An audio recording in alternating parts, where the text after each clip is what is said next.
All right. Good evening, ladies and gentlemen. My name is Rohan Lewis, and I'm originally from Pennsylvania. And I'm here tonight to talk to you about improving conversational skills and communicational skills. Like I said, there's some new faces in here. Some I know, some I don't know, so I just want to introduce myself formally to you guys. I graduated from Pennsylvania State University in State College, where I obtained a master's degree in training and human resource development, which my main focus was within workforce education. And during those courses, I kind of developed the aptitude to work with people. That was my main goal, is to work with employees and to work with people. So when I came across this job, I figured it would be an ideal fit for what I went to school for. So what I'm going to talk about briefly is communications. This is something we do on a regular basis. You know, whether we know it or not, we communicate in some form or the other. We can't really get through life without communication. You know, Donna touched on some of the basic aspects. You know, you communicate with your relationship, you communicate with your work, you communicate business, you communicate professionally, or you communicate just among yourself, you know, just regular conversation. So you communicate regardless of how. And I'm just going to show you ways how you can improve on those communication skills. You know, just like any other skill, you know, practice and, you know, time, it helps you to develop these skills so you can be better at it. All right, like I said, the purpose of this presentation is to present ideas and tips for improving your communication skills. And we're going to identify 4 main goals of communication. And there's 7 ways of improving your communication skills, and we're going to review those as well.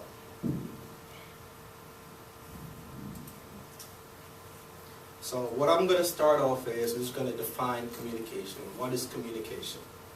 And we're going to look at the 4 steps of why we communicate, and we're going to look more in depth at effective ways of communicating.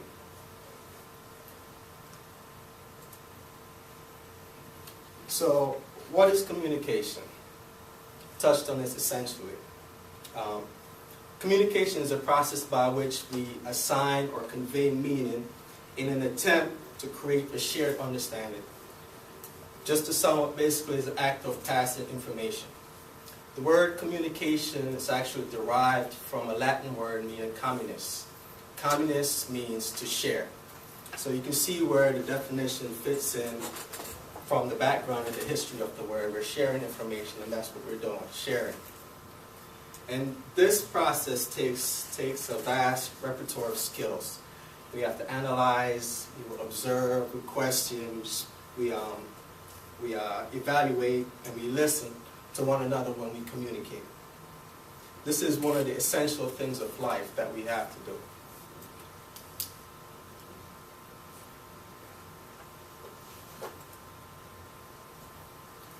Now this is where we get into the 4 goals of communication. At some point or the other, when we communicate, we either hit on one or all of these goals, which is either to inform, to make a request, to persuade, or to build relationships. When you inform, you're basically providing information for use in decisions. Doesn't necessarily mean you have to take an action, but you're providing information to that person. Making a request, when you make a request, that's when you actually want somebody to act upon it, or you're making an action. You're making a request for action by that person, your audience or your receiver. To persuade is, you know, to reinforce or change a receiver's belief about a topic or possibly an action or a belief. And you can do that, mostly everyone does that for a positive reason. Usually persuade somebody to do something positive, something good. And the last is we build relationships. At some point or another, we had to build a relationship so we knew each other. We communicate in a way that makes us more familiar with one another. And it's, in a sense, it's the same thing we're doing with our quest presentation. we're building relationships. You know, we use probably 3 out of 4 of these goals when we follow the script for Quest. You know, we get to know the customers, we build a relationship with them. You know, we tell them about the great products we have for Quest, the Rastelli and the Quest cutlery.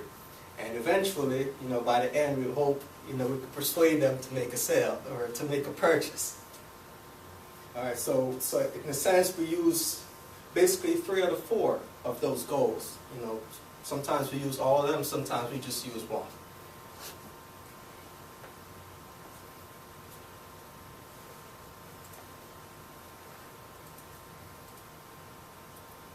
All right, so there's different ways we communicate. The main one I want to focus on is face-to-face communication, because that's the way we operate within Quest. We don't do sales over the phone, we don't do presentations over the phone. It's always a one-on-one, we sit down and we talk face-to-face.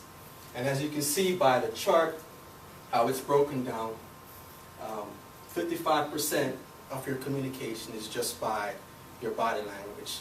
You don't even have to say anything, and half your message is already transmitted to the receiver. Second is the tone of voice. The way you say things, the way they come out, also transmit a good percentage of how you come off to the person. And last but not least, 7% is only the initial words that come out. So 93% of what you do is just from your body language. You know, so it plays an important role when you communicate. Some people take it for granted, some people are not aware of it, but it sends a sign to others that some of us can misinterpret or take it at a wrong idea. So this is kind of important whenever you talk to somebody, to be aware of your body language, your posture. I'm going to get into that a little bit later.